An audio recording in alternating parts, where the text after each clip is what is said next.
안녕하세요. 대소문입니다. 오늘 드릴 이야기는요. 현실과 심리의 마지노선, 부동산 가격 바닥 확인하는 방법. 사실은 제가 이제 그 주위 분들, 지인분들이 야, 언제쯤 사면 좋니? 아니 뭐 언제가 가격의 바닥이니? 이렇게 얘기를 합니다. 그러면 제가 이제 먼저 전제를 깔죠. 제가 최저점과 최고점을 다 예상할 수 있다면 저는 아마 세계에서 제일 부자가 됐을 수도 있을 거다. 그렇기 때문에 그건 불가능합니다. 다만, 다만, 요런 현상이 발생을 하면 바닥에 가깝더라. 요거는 좀 알 수 있습니다. 라고 이제 설명을 드리는 게 있는데요. 첫 번째는 뉴스입니다. 우리가 뉴스 얘기하면 이제 투자의 명언 중에 이제 뉴스에 나오면 늦는다. 뭐 이런 얘기 있죠. 그렇기 때문에 뉴스에서 뭐가 많이 올라간다. 이때 들어가면 높은 확률로 손해를 봅니다. 뉴스에서 다 죽어간다.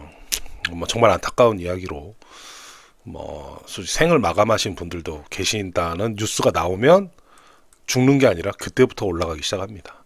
실제 2013년도 뉴스를 보면요. 인천 지역이라든가 몇몇 지역에 이제 일가족 분들이 안타까운 선택을 하신 그런 뉴스가 나오기도 했습니다. 그 뉴스가 나오고 나서 불과 이제 몇 개월의 시간이 흐른 후 시장은 점점 변해가고 있었죠. 그러니까 사실은 그런 극단적인 뉴스가 나오고 좀 시장 뉴스에서는 절망을 이야기하는 순간이 어찌 보면 이제 가장 바닥에 가깝다는 그런 어떤 시그널로 확인할 수가 있습니다. 첫 번째가 뉴스고요. 뉴스는 뭐 누구나 쉽게 볼 수 있는 거죠. 두 번째는 관심입니다. 관심. 관심이 뭐냐 이렇게 하는데 저는 이제 아마 제 유튜브를 보시는 분들이라든가 다른 유튜브를 보시는 분들이 목적이 뭘까를 생각을 해보면 어떤 정보에 대한 취합이라는 것도 있을 수 있겠지만 또 하나는 어떤 선택을 하기 위한 하나의 그 참고 자료 이런 식으로의 어떤 목적이 있을 거라고 생각합니다. 이런 목적은 나쁘지 않아요. 솔직히 말씀드려서 다양한 사람들의 의견을 듣고 본인이 하려고 하는 거에 대해서 하는 거는 나쁘지 않습니다. 다만 내가 관심을 가지고 꾸준히 시장 상황을 확인을 직접 해야 되는데 그러지 않고 유튜브나 이런 다른 사람이 하는 얘기를 듣고 그냥 그렇게 해야지라고 그냥 따라하는 요거는 매우 잘못된 것입니다. 왜냐하면 투자는 내 돈으로 하는 거고 그 누구도 그 결과에 대해서 책임져 주지 않습니다. 유일하게 할 수 있는 거는 야, 네 영상 보고 따라했는데 틀렸다 라고 욕밖에 할 수 없습니다. 그런다고 돈이 돌아오는 건 아니죠. 그렇기 때문에 관심을 가져야 됩니다. 오늘은 이제 관심에 관한 얘기를 할 건데요. 이제 현실과 심리의 마지노선. 마지노선 아시죠? 그 프랑스가 독일을 막기 위해 세웠던 요새를 이렇게 너무 길게 만들어서 만리장성 같이 요게 이제 마지노선인데 실제 전쟁은 이렇게 마지노선 돌아서 시작을 했던 뭐 재밌는 일화가 하나 있는데 여튼 이제 현실과 심리의 마지노선이라고 제가 표현을 했는데 요 내용을 한번 이야기해 보겠습니다. 오늘 얘기는 뭐 이렇게 뉴스라든가 이런 자료가 아니라 그냥 이야기로 한번 간단하게 말씀을 드릴 거예요. 자, 현실과 심리라고 제가 표현을 했습니다. 이거의 마지노선이 이제 바닥의 신호다라고 했죠.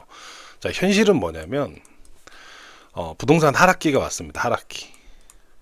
꼭 부동산이 아니더라도 투자라고 생각하시면 뭐 가상자산, 코인이라든가 아니면 주식도 마찬가지입니다. 자, 일단 하락기가 와서 손실이 발생을 하고 있어요. 현실은 이제 손실 발생. 혹은 저가에 샀으면 수익이 줄어드는 상황이 되는 거죠. 수익 감소.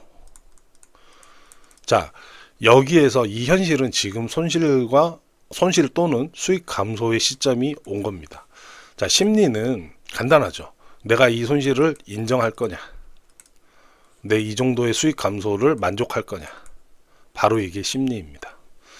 자, 그런데 이 손실 규모가 커진다거나 혹은 수익 감소가 계속 지속적으로 일어나서 본전에 가까이 왔을 때 이걸 만족할 수 있느냐에 대한 이 심리인데 이게 가격을 보면은 대충 짐작이 오는 걸 알 수 있습니다. 그거에 대해서 한번 말씀을 드려보면 우리가 부동산 사무소를 가보면 금매라는 게 있어요. 금매. 금매 또는 이제 매매가, 이제 두 개가 있죠. 어떤 거 보면은 얼마에 판다 뭐 이렇게 써 있는데, 어떤 거는 금매 뭐 쌉니다 뭐 이렇게 써 있어요. 근데 이 금매라든가 이 매매가를 잘 보시면 어떤 상황이 생기냐면, 처음에 초창기에는 상승기에서 하락기로 전환을 하는 시점, 요 근래라고 보시면 됩니다. 서울 같은 경우, 지방은 예전에 이미 예전에 이 상황이었고, 최근에는 서울이 올랐다가 지금 떨어지는 상황이라서, 이때는 금매건 뭐건 호가가 올라가는 경향을 보입니다.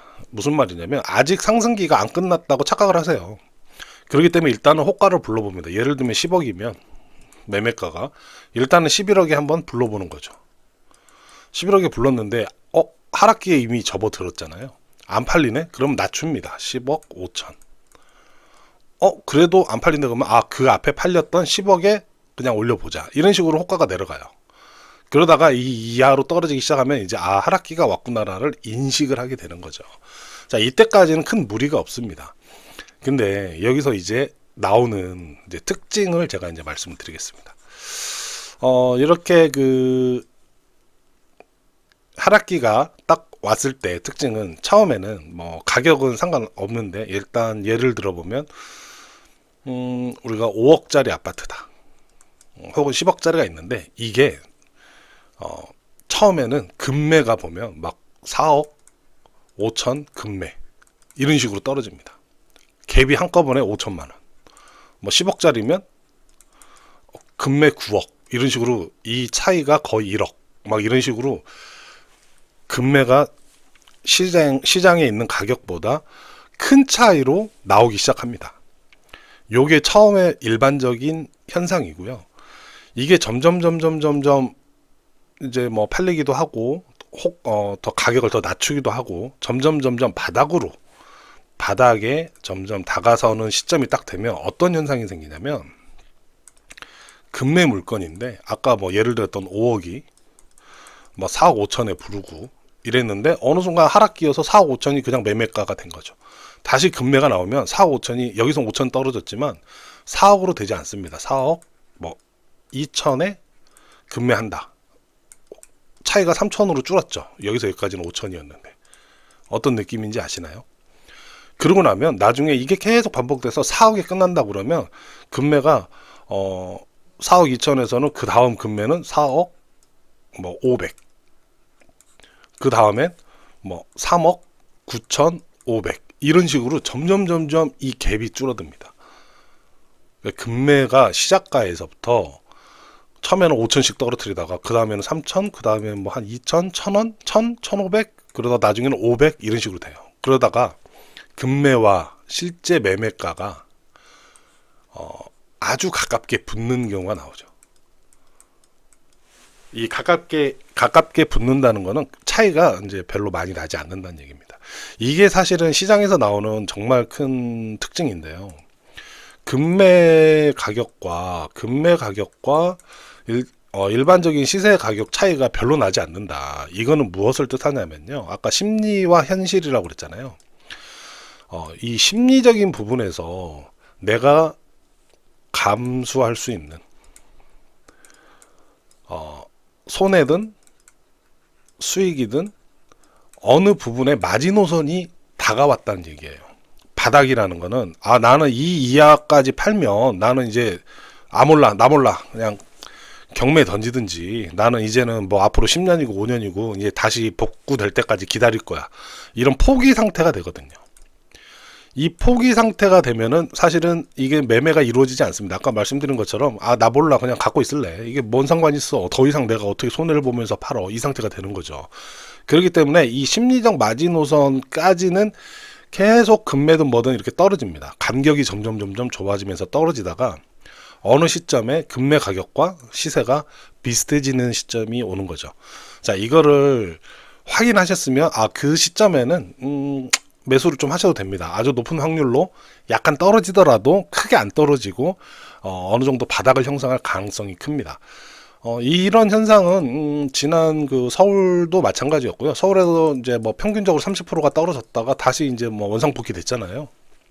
다시 이제 또 조정이 얼마가 될런지 한때 이 30%가 처음에는 서울이 막 10%, 15%가 한꺼번에 막 떨어졌습니다. 그러다가 20%로 가고 그 다음에는 뭐 20 몇 프로 이렇게 점점점점 해서 마지막에 이제 30%까지 갔다 이렇거든요. 이것도 뉴스 한번 보시면 알 수 있을 겁니다. 요거를 간단히 정리를 하면 금매 물건, 금매 가격과 실제 시세와 별 차이가 안 나는 딱 붙어 있는 어느 정도 접근하는 시점이 보통 바닥에 가까운 신호다. 이걸 알 수 있는 거고요. 제가 아까 관심이라는 부분을 말씀을 드렸는데 관심은 왜 중요하냐면 부동산은 위치 따라서 지역 따라서 전국적으로 다 나뉘어져 있잖아요. A라는 지역이 오른다 하여서 B가 꼭 오른다는 보장이 없습니다. A가 먼저 오르고 나중에 B가 오를 수도 있고요. B는 안 오를 수도 있어요. 이런 식으로 각 지역별로 다 다릅니다. 그거를 모든 지역을 알 수 있는 사람은 없겠죠. 그러면 그걸 알 수 있는 사람은 누굴까요? 내가 관심을 가지고 있는 본인이 알 수 있는 겁니다. 그렇기 때문에 본인이 관심 있는 지역이 있다면 관심 이 지역에 좀 더 세분화하면 단지를 유심히 보시면서 그냥 나는 언제쯤 사야지 뭐 막연하게가 아니라 이 단지에 대해서 계속 관심을 가지고 가격 변화를 확인해 보시는 것도 좋습니다. 일단은 이게 기본이고요. 이거는 지금 말씀드린 거는 일단은 구축이라고 표현해야 되나요? 그러니까 기존 준공된 건물, 기존 준공이 이미 돼 있는 건물을 얘기한 거고요. 신축이라고 하면 아직 준공 전인 제가 뭐 말씀드리면 최근 같은 시대는 분양가 상한제 말씀 한번 드리면서 어떤 물건에 투자해야 되는가에 대해서 설명 한번 드렸는데 간단히 말씀드리면 분양가 상한제가 적용이 되고 지금 현재 공사 중이며 위치가 좋고 분양가 상한제가 적용됐기 때문에 앞으로 새로 분양 승인을 받는 것보다 가격이 싸겠죠. 그래서 이런 물건에 대해서 또 조건이 좋은 분양 조건이라는 게 뭐 발코니 확장 비용 뭐 면제 또는 할인 그리고 뭐죠 중도금 이자 같은 거 무이자 뭐 이런 것들을 막 내거는 곳이 많거든요. 그런 조건이 좋은 곳 이런 곳을 찾는 게 맞다고 생각을 하고 있습니다. 일단 오늘은 뭐 이렇게 딱히 뭐 뉴스 자료 같은 게 필요한 게 아니라서 일단 말로 말씀을 드렸는데요. 가장 중요한 건 가격은 무한히 떨어질 수 없다. 왜냐 심리와 현실이 좌우되기 때문이죠. 심리와 현실이 무너지는 순간에는 버티기가 들어간다. 그렇기 때문에 이 버티기 바로 전 단계가 거의 바닥일 가능성이 크고 그거를 확인하는 가장 쉬운 거는 금매가와 시세가 별 차이 안 나게 딱 붙어 있을 때가 거의 된다. 이런 거죠. 보통 간단히 한 10초만 더 말씀드리면 보통 서울 이번에 30% 떨어졌죠. 고점 대비. 이 30%가 되게 중요합니다. 이 30%가 떨어지면요. 주식이든 뭐든 30% 정도 떨어지면은 둘 중 하나로 나옵니다. 그냥 버티기가 많아요. 사실은. 물 타고 버티자. 뭐 이런 얘기들 많이 하고요. 30% 정도가 거의 심리적 마지노선에 가깝죠. 이것도 뭐 딱히 어떻게 공식은 없지만 그렇기 때문에 또 퍼센트지로 보면 뉴스나 이런 데서 30% 정도 지금 고점 대비 떨어지고 있습니다. 뭐 이런 얘기 나오면 바닥이 점점 가까워지고 있구나 이런 생각해도 됩니다. 물론 더 떨어지는 때도 있어요. 40% 50% 떨어지는 경우도 있습니다. 하지만 이제 30% 정도가 되면은 이제 심리적으로 움직이기 시작한다 이렇게 생각을 하시면 될 것 같습니다. 오늘은 이제 많은 분들이 많이들 물어보셔서 그냥 제가 경험을 했고 제가 판단하는 바닥을 확인하는 방법에 대해서 간단히 말씀을 한번 드려봤습니다. 오늘 내용 혹시 재밌으셨다면 좋아요 또 구독도 해주시면 감사하겠습니다. 감사합니다.